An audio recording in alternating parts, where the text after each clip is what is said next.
औज़ुबिल्लाहिमिनश्शैतानिर्रजीम बिस्मिल्लाहिर्रहमानिर्रहीम अस्सलाम वालेकुम।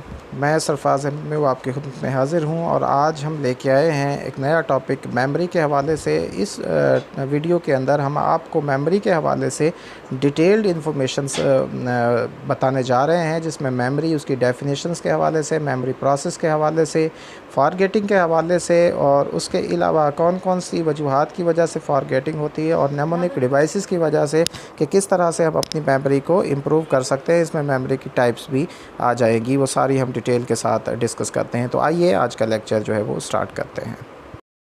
अस्सलाम वालेकुम डियर स्टूडेंट्स, सबसे पहले तो हम बात करते हैं कि मेमोरी की डेफिनेशन क्या है। तो मेमोरी की डेफिनेशन बेसिकली एक परसिस्टेंट एक लर्निंग होती है ओवर टाइम, यानी लंबे अरसे के लिए, जिसमें स्टोरेज होता है इंफॉर्मेशंस का और उसके बाद उनका रिट्राइवल होता है।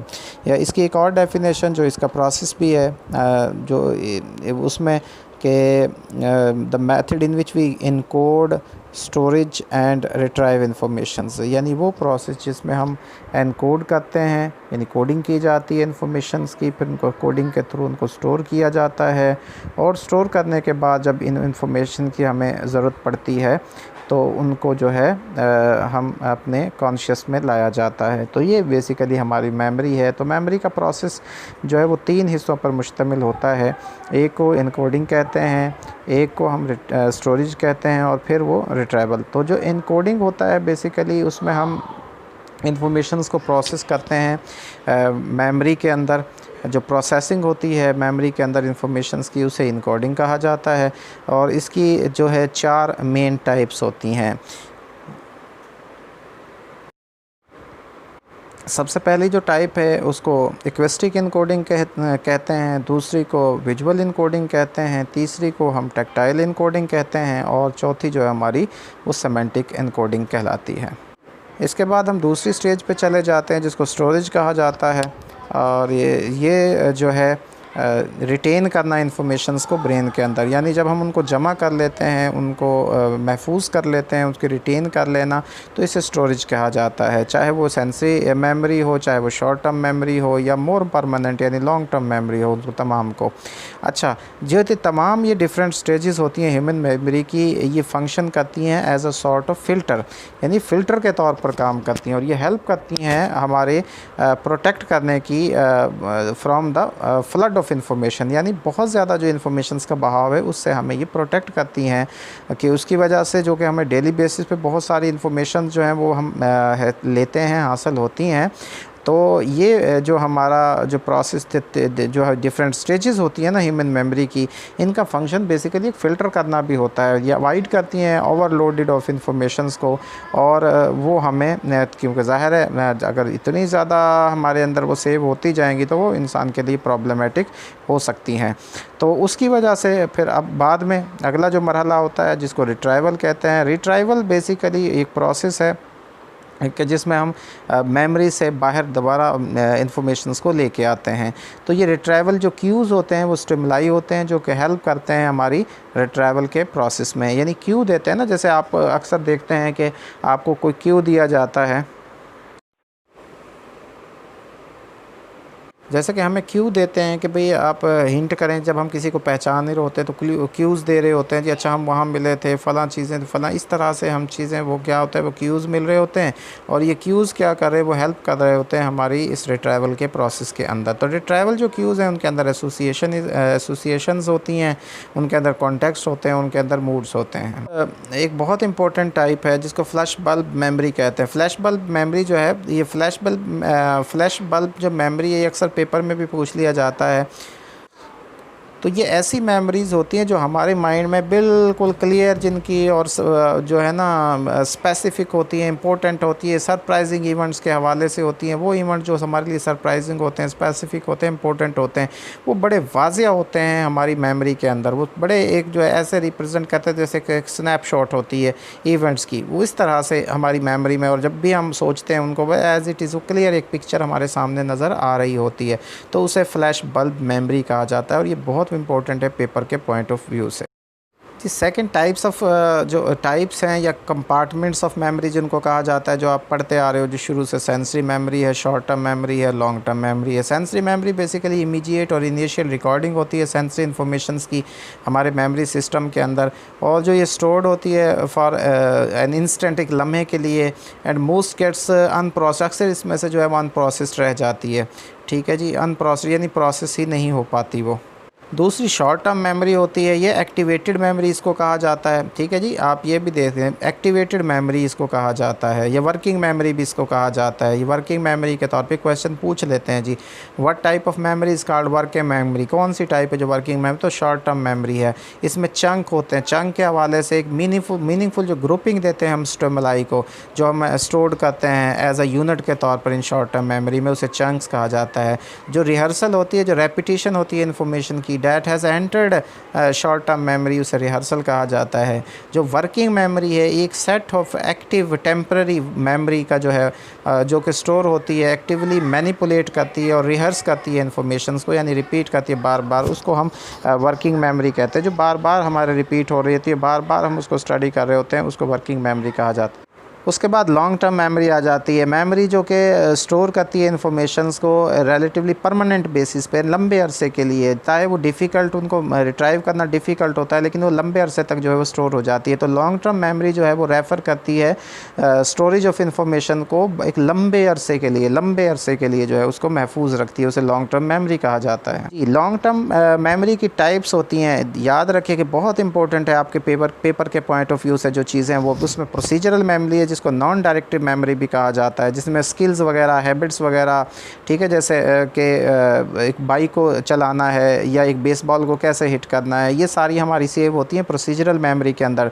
जो डिक्लेरेटिव मेमोरी है, इसमें हमारे जो नेम्स वगैरह होती हैं, फैक्चुअल इन्फॉर्मेशंस होती हैं, नेम है, फेसेस हैं, डेट्स वगैरह, ये उसमें सेव होती हैं। और जो डिक्लेरेटिव मेमोरी है, इसको दो हिस्सों में डिवाइड किया जाता है, एक को सिमेंटिक मेमोरी कहा जाता है और एक को एपिसोडिक मेमोरी कहा जाता है। तो सिमेंटिक मेमोरी जो है वो general knowledge, basically general knowledge होती है और फैक्ट्स अबाउट द वर्ल्ड के बारे में, दुनिया के जो फैक्ट्स हैं उनके बारे में होती है। जो एपिसोडिक मेमोरी होती है, मेमोरी फॉर इवेंट्स होती है, जो कि अकर होते हैं इन पर्टिकुलर टाइम, प्लेस और कॉन्टेक्स्ट के अंदर, यानी मेमोरी ऑफ इसको इवेंट्स के लिए वो कहते हैं एपिसोडिक। जैसे हम किसी भी वाक़या हमारे सामने हुआ हो 2 साल पहले, 4 साल पहले, वो एज़ इट इज़ हमें कहानी की सूरत में याद रह जाता है। हम नावल वगैरह पढ़ते हैं, ड्रामा देखते हैं, तो हमें एज़ इट इज़ उसे ऐसे ही बता रहे होते हैं, तो इसलिए वो एपिसोडिक्स हैं, यानी जैसे वो वाक़या हुआ होता है उसको उसी एपिसोड्स में बयान, इसलिए इसको एपिसोडिक मेमोरी कहा जाता है। जी, फॉरगेटिंग की हम बात करते हैं। फॉरगेटिंग बेसिकली इन्फॉर्मेशंस का जो है वो जब हमारी लॉन्ग टर्म मेमोरी में एंटर होती हैं तो उनको रिट्राइव नहीं कर पाते और रिट्राइव करने की सलाहियत का ख़त्म हो जाना, उसे फॉरगेटिंग कहते हैं। या फॉरगेटिंग, या उसको दूसरे लफ्ज़ों में हम डिसरिमेंबरिंग भी कहते हैं। ये अपेरेंट एक लॉस होता है या जिसमें मॉडिफिकेशन हो जाती है इन्फॉर्मेशन के अंदर जो पहले से एनकोडेड होती हैं और स्टोर्ड होती हैं हमारी मेमोरी के अंदर। ये 3 तरह से वक़ू पज़ीर होती है जी जो फॉरगेटिंग है। या एक अल्ज़ाइमर डिजीज़ की वजह से हो सकती है, अमनीज़िया की वजह से हो सकती है और इंटरफेरेंस की वजह से हो सकती है। इंटरफेरेंस जिसको मदाखलत का कहते हैं जी, इसमें हमारी जो मेमोरी है वो ब्लॉक हो जाती है, रेज़ड होता आती है। जो पहले से जो है वो पहली जो मेमोरीज़ होती हैं वो सारी, ये जो इंटरफेरेंस है बेसिकली 2 तरह की होती है। एक को प्रोएक्टिव इंटरफेरेंस कहते हैं, जिसमें कि जो इन्फॉर्मेशंस पहले से याद की होती हैं वो नई याद की जाने वाली इन्फॉर्मेशन के रास्ते में रुकावट बनती हैं, उन्हें याद नहीं होने देती, यानी जो पहले से इन्फॉर्मेशन है दूसरी इन्फॉर्मेशंस को एंटर नहीं होने देती हैं। जो रेट्रोएक्टिव इंटरफेरेंस होती हैं वो जो बाद में याद की जाने वाली जो इन्फॉर्मेशंस हैं या जो मेमोरी है बाद में होने वाली, वो पहली मेमोरी को भुला देती है, उसको उसकी फॉरगेटिंग हो जाती है, उसको रेट्रोएक्टिव इंटरफेरेंस कहा जाता है। अमनेज़िया जो है वो बेसिकली लॉस होता है जो कि अकर है विदाउट अदर मेंटल डिफ़िकल्टीज़, या जो मेंटल डिफ़िकल्टीज़ के बगैर जो हमारी मेमोरी लॉस हो रहा है उसे अमनेज़िया कहा जाता है।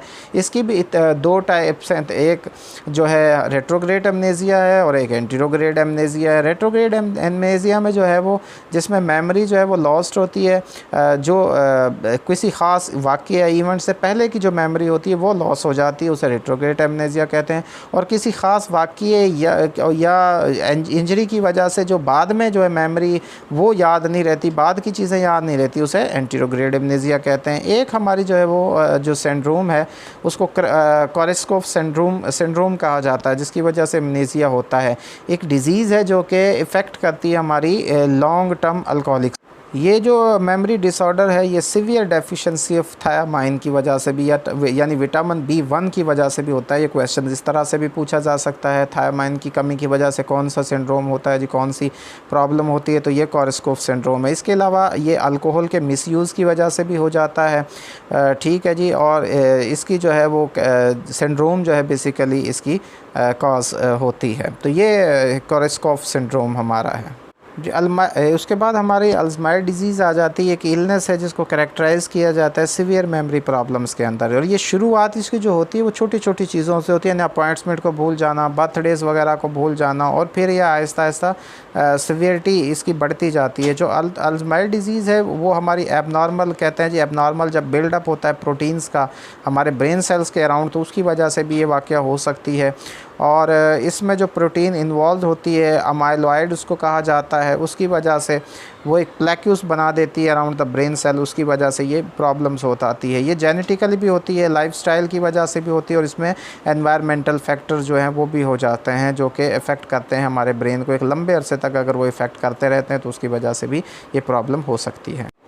अब हम बात कर लेते हैं नेमोनिक डिवाइसेस के हवाले से कि हम अपनी मेमोरी को किस तरह से बेहतर बना सकते हैं, चीज़ों को किस तरह से बेहतर तरीके से अच्छे तरीके से रख सकते हैं। तो वो जो टेक्निक्स यूज़ की जाती हैं एसोसिएशंस के लिए, मेमोराइज़ करने के लिए इन्फॉर्मेशंस को, उसे हम नेमोनिक डिवाइसेस कहते हैं। तो नेमोनिक डिवाइसेस जो हैं वो टेक्निक्स हैं, एक पर्सन जो कि उनको यूज़ कर सकता है अपने इम्प्रूव करने के लिए, अपनी एबिलिटीज़ को और चीज़ों को रिमेंबर करने के लिए, याद करने के लिए। एक सिंपल शॉर्टकट होते हैं जो कि यूज़ किए जाते हैं और एसोसिएट किया जाता है इन्फॉर्मेशंस को उनके साथ के जिनको हम रिमेंबर रखना चाहते हैं, याद रखना चाहते हैं, उनको इमेजेस के साथ, सेंटेंसेस के साथ या वर्ड्स के साथ एसोसिएट कर लिया जाता है। इसमें सबसे पहला जो मेथड है, मेथड ऑफ लोकाई उसको कहा जाता है। एक एंशिएंट ग्रीक इसको मेमोराइज़ करते थे अपनी स्पीचेस को, जब मेंटली वो अपने घरों के इर्द गिर्द जो है अपने नेबरहुड्स के इर्द गिर्द वॉक करते थे और एसोसिएट करते थे हर लाइन को स्पीच की एक डिफरेंट स्पोर्ट के साथ, इसको और इस मेथड को डिफरेंट मेथड ऑफ लोकाई कहा जाता है। जब वो एक दफ़ा एसोसिएशंस बना लेते थे तो वो उनको उस स्पीच को याद कर सकते थे, जब वो रिट्रेस करके उन स्टेप्स को और पिकिंग अप ईच लाइन, और हर लाइन को उठाते थे हर स्टेप के साथ, और इस तरह चीज़ों को याद करते थे।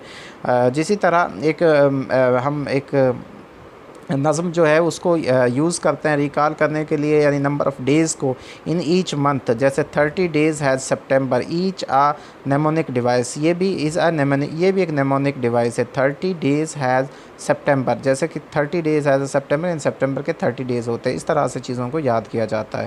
दूसरा मेथड जिसको एक्रोनिम्स कहा जाता है, ये वर्ड्स होते हैं, फ्रेजेस होते हैं जो कि बनाई जाती हैं बाय द फर्स्ट लेटर, यानी पहले लेटर के साथ एक सीरीज़ के और टर्म्स के, और उसके ज़रिए से हम उनको याद करते हैं। जैसे कि हम WHO वर्ल्ड हेल्थ ऑर्गेनाइजेशन के लिए पहले वर्ड्स लेते हैं, ठीक है। इसी तरह MA मास्टर्स इन आर्ट्स है, AIOU अल्लामा इकबाल ओपन यूनिवर्सिटी है। इसी तरह बहुत सारी चीज़ें हैं जिनके ज़रिए से हम उनको याद करते हैं, ठीक है जी। जैसे एक लेज़र का वर्ड है, ये एक एक्रोनिम है, basically light amplification by stimulated emission of radiation के लिए इस्तेमाल होता है। जैसे रेडार जो है ये भी एक एक्रोनिम है, रेडियो डिटेक्शन एंड रेंजिंग के लिए इसको एक्रोनिम इस्तेमाल किया जाता है। तो ये एक्रोनिम जो है एक बड़ी हेल्प होती है चीज़ों को याद करने में। तीसरा जो है उसको एक्रोस्टिक्स कहा जाता है। एक्रोस्टिक्स जो है वो सेंटेंसेस होते हैं जिसमें कि फ़र्स्ट लेटर जो है वो स्पेल आउट समथिंग, उसको स्पेल आउट कर, इसमें कोई एक पोएम होती है, कोई वर्ड पज़ल होता है या कोई अदर कंपोजिशन होती है जिसमें के जो लेटर्स होते हैं हर लाइन के वो एक वर्ड को बना रहे होते हैं या वर्ड्स को बना रहे होते हैं। तो इस तरह से